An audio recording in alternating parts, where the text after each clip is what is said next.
Right, so good morning. Welcome to the Down the Lane podcast. The day after a 3-0 defeat at home to Worthing on Boxing Day. Rob, thoughts on the game yesterday?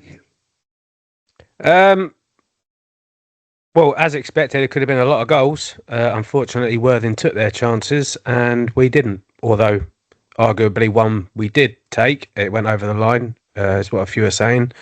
But yeah, wasteful in the first half. We've had a few chances there we could have scored and we didn't. I think that's what shows the difference. I think that was really the only difference between the two teams in the game, is that it shows why they're up at the top and we're right down the bottom. They don't need many chances to score, and when they get them, they take them. Yeah, I can't disagree with that. I think we was all up the other end for the first one. I was actually on my way wandering around the ground, and by the time I got down the other end, people said that definitely went over the line. Some were saying it was a full ball over, which I duly told the linesman that I'd seen the replay and that it was a full ball over, hoping that he might give us a decision later in the game, which he never seemed to. But there we go. It's worth a try. Highlights haven't obviously come out yet of yesterday's game, but we'll all see them and hopefully they'll accompany this video as to whether actually it was over the line. But I think if we go 1-0 up in that game, Rob, I think it's a different game. I think what you said there about us not taking our chances, we had plenty, we've hit the post at a point, could quite easily been 2-0 up at half time, and I think there was people unsettled at the end of the game because we'd lost 3-0. It was never a 3-0 game for me. We were 1-0 down until we really started trying to push for that point in the last 5-10 minutes. Obviously we'll be talking to Mark from Tonbridge later, but I think if we take that game to Tonbridge on Tuesday night, we give them a good game. We all seem to have a good game up there anyway. And I think if we take that game to them, because we was in, I think looking at the stats, we're probably higher on possession. We're probably higher yesterday on, I've not seen the stats, but higher on, I would have said, attacks. The only thing we lacked in is the clinical attacks when we put the ball in the back of the net, or they put the ball in the back of the net. And like you say, that was the difference for me. That'll be the problem with going to Tonbridge, is we can have all the possession in the world, we can play as well as you like, but the size of the goal doesn't change. So we need to start putting the ball in the back of the net. If we don't, then we're not going to be winning games. Yeah, totally. And I think that's where, at the moment we're pretty reliant on Pemi for our goals. We need to see goals coming from, the other areas of the pitch. I know recently we've scored a lot. We scored 5 up at Dover, and they were, they came from different areas. Obviously, the 2 penalties, and other people have been getting on the score sheets. But that needs to become a regular occurrence, especially in the position we're in. Because so I have people saying, and I believe that Tommy will get us out of it. But every single game that we lose, that job becomes a little bit harder, or every game we don't win. And I think now we go into the next couple of games, 3 games, I think, really, in the space of a week. We have Tonbridge on Tuesday. We then follow that up with an away trip to Slough. And then we've got Horsham at home on the following Tuesday. And I think that, Horsham are stumbling a little minute. And, I now see that as 3 games that we must be getting points out of. How we get them, I don't know. But I think we need 5 out of the 3 games. Yourself? Well, I would agree. I think I would say we need to look at it as that's 3 games we need to come out with 9 points. Unfortunately, those other 2 teams will be looking at playing us and expecting the same thing. They need to win that game. So for all of us down there, it's every game is getting that much more important. So yeah, you can't have both teams win the games. Then it comes back to taking the chances and things. But with Worthing, touching back on that, with the goals that they scored, I'd always call them, like, if you were playing FIFA, they're like cheat goals, where you just run down the side and just pass it to the open man in the middle. It's not flamboyant, but it works. And the reason why it's working is they've got people running into the box. We don't do that. We get Pemi trying to get in there to get a header, but we haven't got the midfield running in for that simple pass back across to someone just coming in late into the box to tap it in.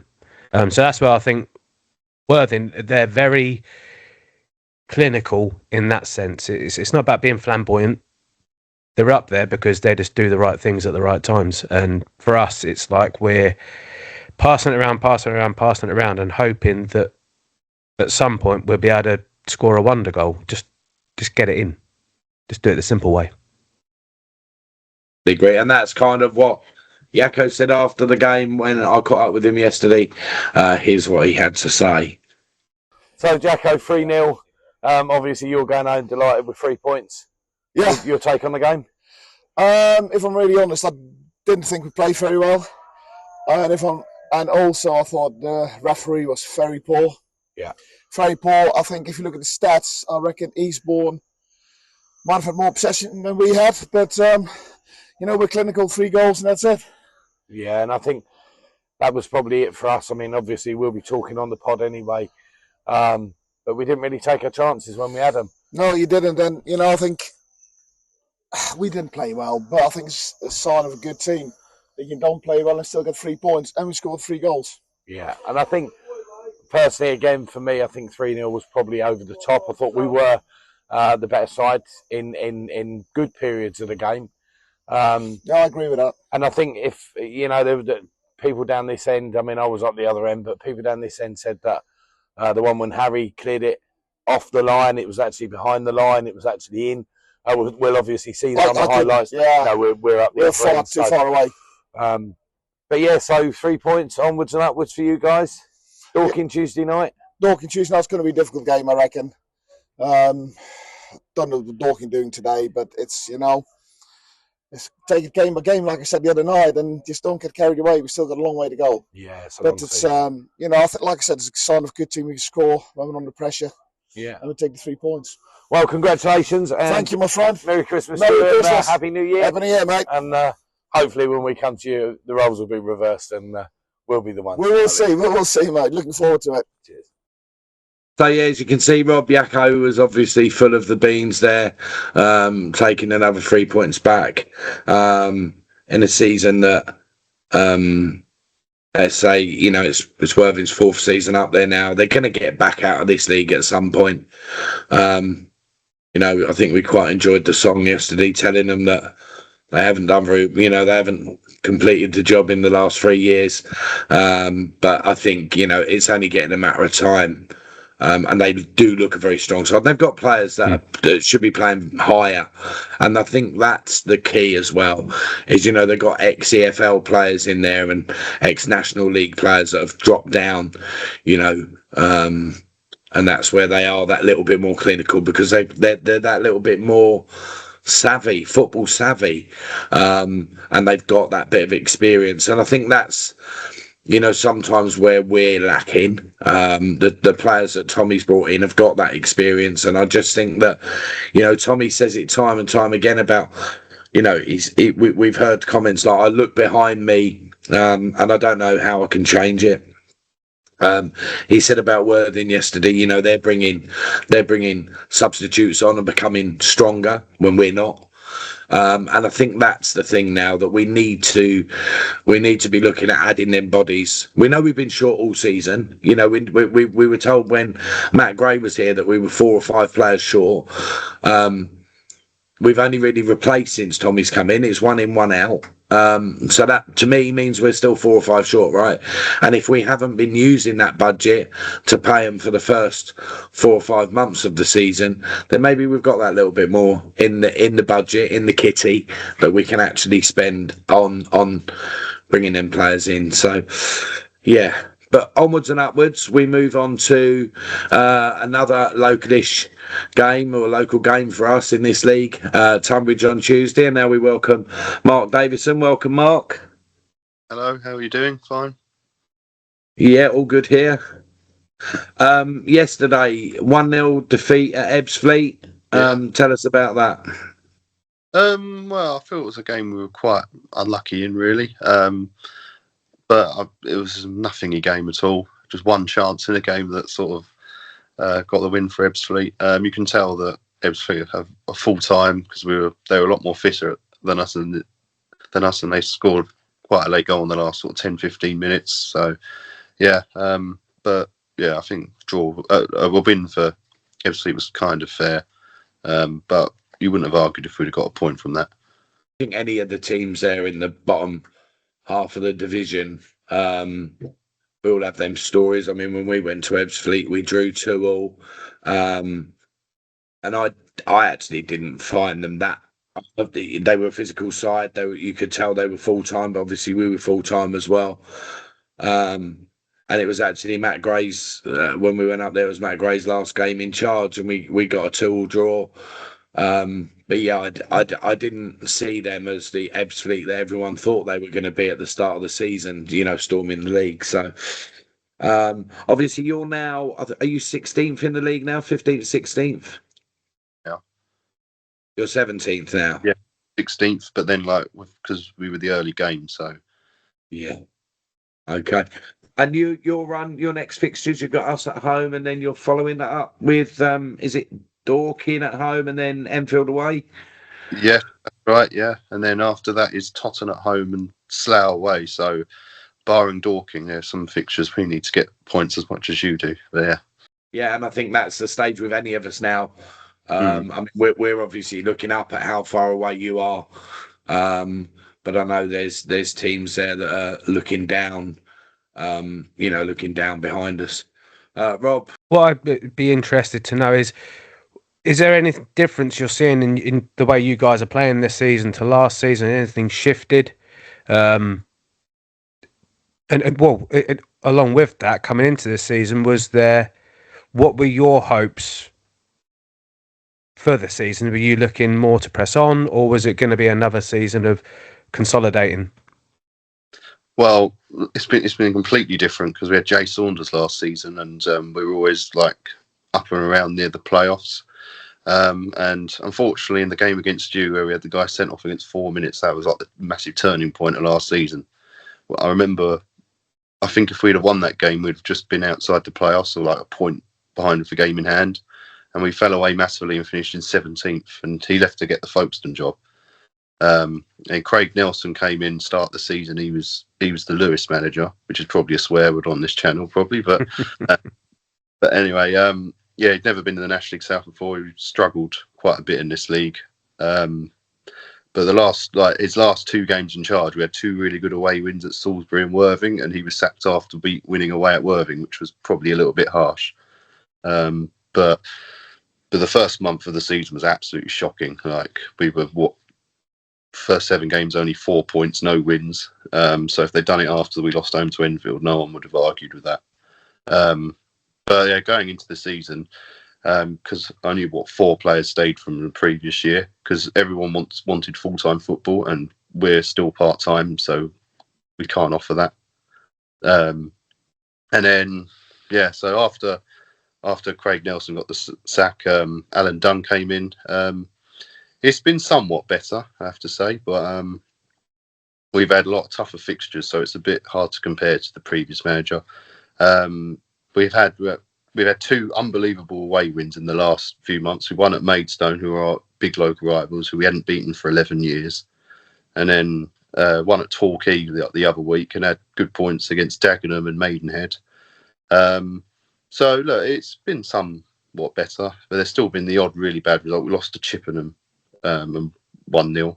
Missed a late penalty, but they were all over us, and we did deserve to lose that game. And people were really angry with him and everything like that. But yeah, but it's been very mixed. It's been one of the strangest seasons I've ever known. And the fact that we're still 16th is good, because I genuinely thought at the start of the season that this was going to be our last year in this league, because we signed all the players from the league below.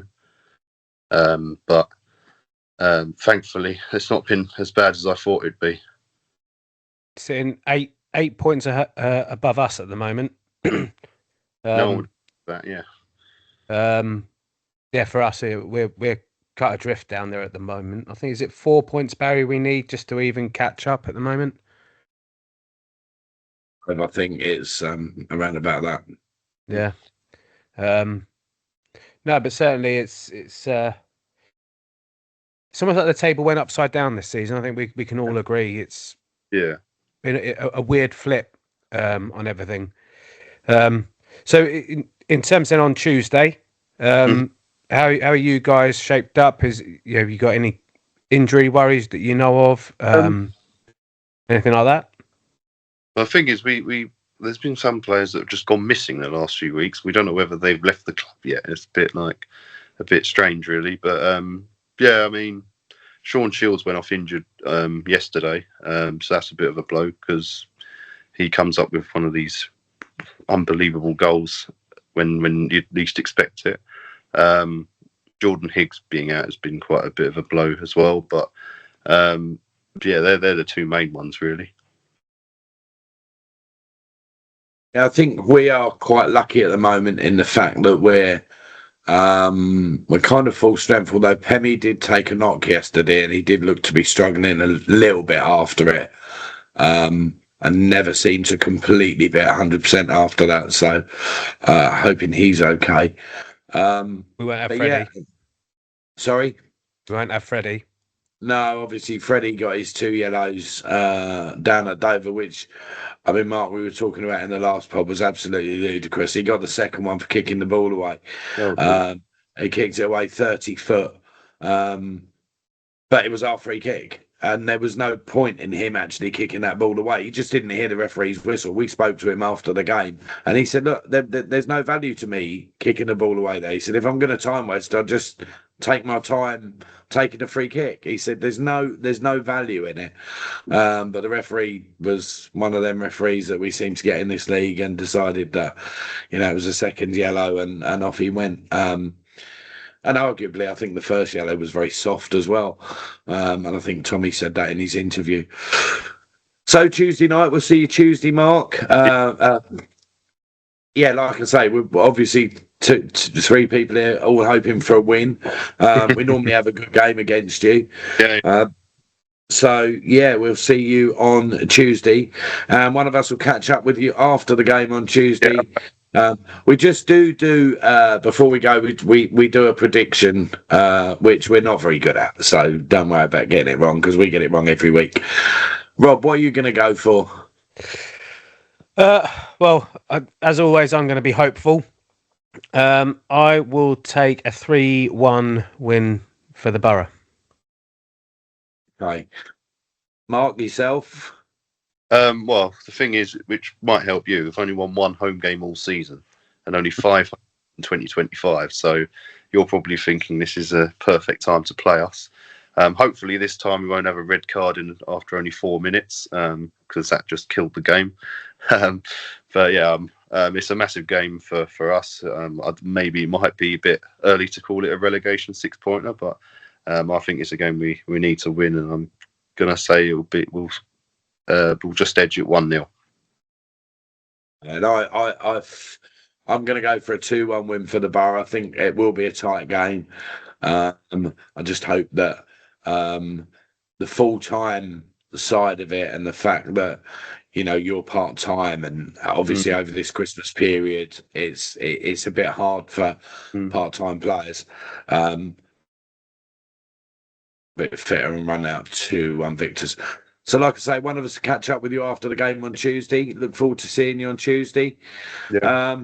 Thanks for coming on, guys. And obviously you'll be watching this just before, so Happy New Year in advance to everybody. And yeah, we will see you at some point before the Slough fixture. Not sure exactly when that's going to come out, but we will get one in after the Tuesday. So probably it should be out on the Wednesday or the Thursday, New Year's Day. Cheers. Cheers all. Thank you.